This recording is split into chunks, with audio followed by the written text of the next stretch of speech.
Civil War was a brutal conflict that divided a nation. Officially, it ended in 1865, but the reverberations of its conclusion were far-reaching and complex. As the Confederacy crumbled, its leaders faced uncertain futures. Soldiers returned to a transformed homeland, and President Jefferson Davis became a fugitive. Despite the lack of modern communication, news of the war's end gradually reached all corners of the fractured country, and sporadic skirmishes continued until the last Confederate forces surrendered months later. This video delves into the aftermath of the Civil War, exploring the fates of those who led the Confederacy, the struggles of returning soldiers, and the gradual cessation of hostilities in a nation striving to rebuild and reconcile. Before we start, if you happen to enjoy this video and find value in it, I would greatly appreciate it if you left a like so that this video reaches more people. Additionally, if you don't want to miss out on more videos, why not subscribe? That way you will be notified every time I upload a new video. Now let's get into this, shall we? Despite the official end of the American Civil War on April 9, 1865, with General Robert E. Lee's surrender at Appomattox Courthouse, skirmishes and battles persisted as news traveled slowly across the divided nation. The lack of instant communication meant that many Confederate units were unaware of the surrender for weeks, even months. One notable battle during this period was the Battle of Palmito Ranch in Texas, fought on May 13, 1865, more than a month after Lee's surrender, making it the last land battle of the Civil War. Confederate forces under Colonel John S. Ford emerged victorious in this engagement, unaware that the war had effectively ended. As the news of surrender gradually reached the remaining Confederate soldiers, reactions varied widely. Some units complied immediately, laying down their arms and returning home, relieved that the conflict had concluded. Others were incredulous, unable to grasp that the cause they had fought for was lost. There were instances of resistance and defiance, with some soldiers attempting to flee rather than surrender. The formal surrender of General Edmund Kirby Smith on May 26, 1865, marked the end of organized Confederate resistance west of the Mississippi, while the surrender of the Cherokee leader Stand Watie on June 23, 1865, is often considered the final Confederate surrender of the war. For many Confederate soldiers, the reality of defeat brought a mixture of emotions, including confusion, anger, and despair. The journey back home was fraught with uncertainty as they faced the daunting task of reintegrating into a transformed society under Reconstruction. The immediate post-war period was characterized by a slow and painful reconciliation process as the nation began to heal from the wounds of division and conflict. After the Civil War, the fate of Confederate leaders varied significantly.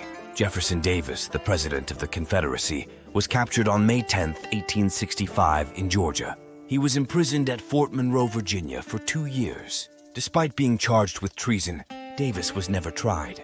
He was released on bail in 1867 with influential Northerners like Horace Greeley among those who posted his bond. Davis lived the remainder of his life as a symbol of the lost cause, writing his memoirs and defending the Confederacy until his death in 1889. Many high-ranking Confederate officers faced different fates after the war. Robert E. Lee, the most notable Confederate general, Lee was not imprisoned but was stripped of some civil rights. He applied for, but was not granted, a formal restoration of his citizenship during his lifetime.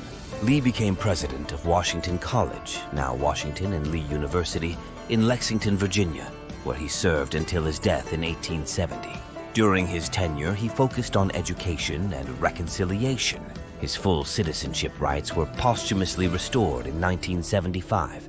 James Longstreet, one of Leah TM's most trusted generals, Longstreet became a controversial figure in the South after the war for his cooperation with the Republican Party and his criticism of Lee's tactics during the war. Longstreet converted to Roman Catholicism and served in various governmental positions, including as U.S. ambassador to the Ottoman Empire and as a U.S. Marshal.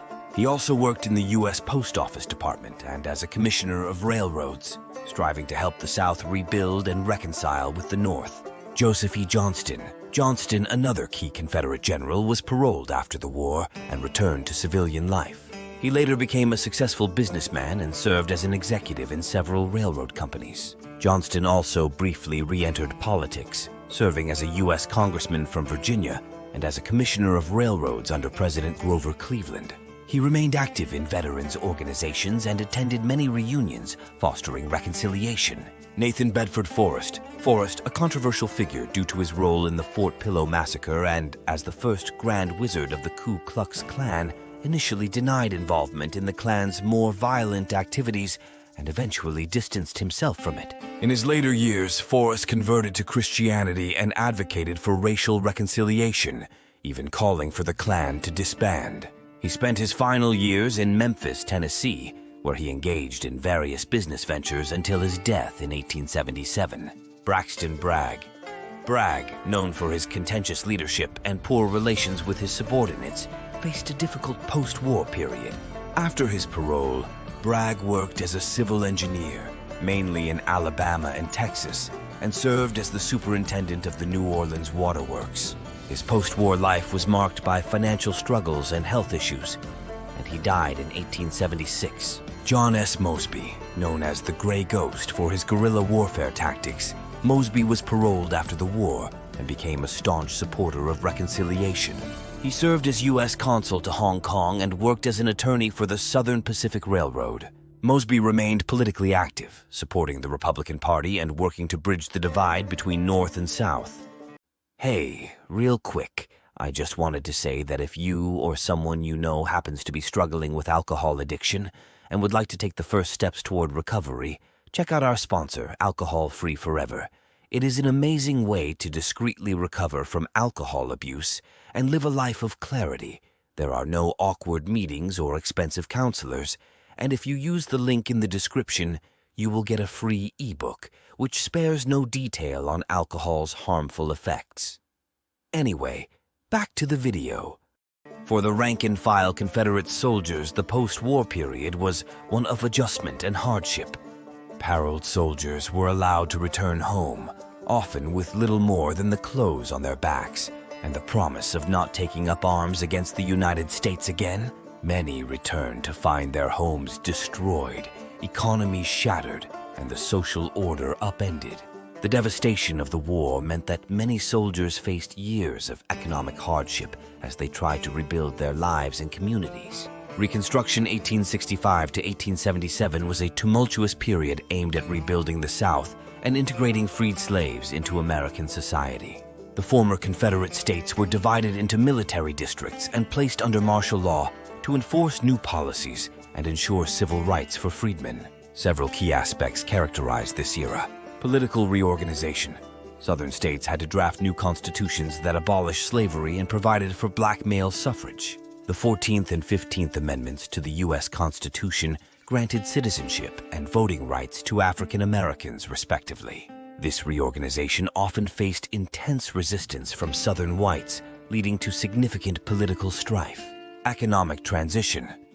The Southern economy had to transition from a slave-based system to one of free labor. Sharecropping became widespread, often trapping freedmen and poor whites in cycles of debt and poverty. The devastation of the war, coupled with the loss of the slave labor force, led to a long and difficult economic recovery. Many Southern plantations were divided, and new industries began to emerge, although progress was slow. Social tensions. The period was marked by significant social upheaval. The Ku Klux Klan and other white supremacist groups used violence and intimidation to oppose Reconstruction efforts and maintain white dominance. Federal troops were often needed to protect African Americans and ensure fair elections, although some turned a blind eye all too often.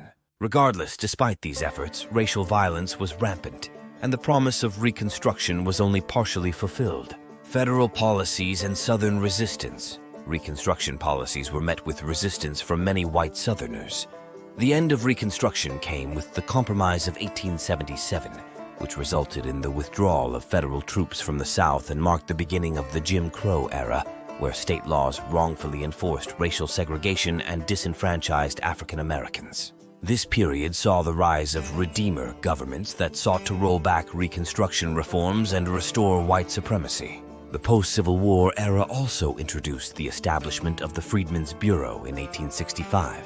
This federal agency aimed to assist formerly enslaved people by providing food, housing, medical aid, schooling, and legal assistance. It played a crucial role in helping African Americans transition from slavery to freedom, although its efforts were often hampered by limited resources and widespread resistance from Southern whites. Additionally, the post-war period saw the emergence of carpetbaggers and scalawags, terms used derogatorily by Southerners to describe Northern transplants and Southern Unionists, respectively, who supported Reconstruction and the Republican Party. These groups were integral to the political changes during Reconstruction, but faced intense hostility and violence. The legacy of Reconstruction had a profound and lasting impact on American society, laying the groundwork for the civil rights movement nearly a century later, as African Americans continued to fight for equality and justice in the face of systemic racism and segregation. The post-Civil War era was a period of significant transformation and challenge for the United States. After the Confederacy's defeat, leaders like Jefferson Davis and Robert E. Lee faced varied fates, with Davis imprisoned and Lee becoming an educational leader. High-ranking officers such as James Longstreet and Nathan Bedford Forrest navigated controversial post-war lives, while rank-and-file soldiers returned to devastated homes. Reconstruction aimed to rebuild the South and integrate freed slaves, leading to political reorganization, economic transition, and significant social tensions. The Freedmen's Bureau supported former slaves, while Northern transplants and Southern Unionists influenced political changes amidst hostility. Despite efforts at reconciliation, the era's legacy included the unprecedented rise of Jim Crow laws and set the stage for future civil rights struggles. Until next time, let's all learn from history together.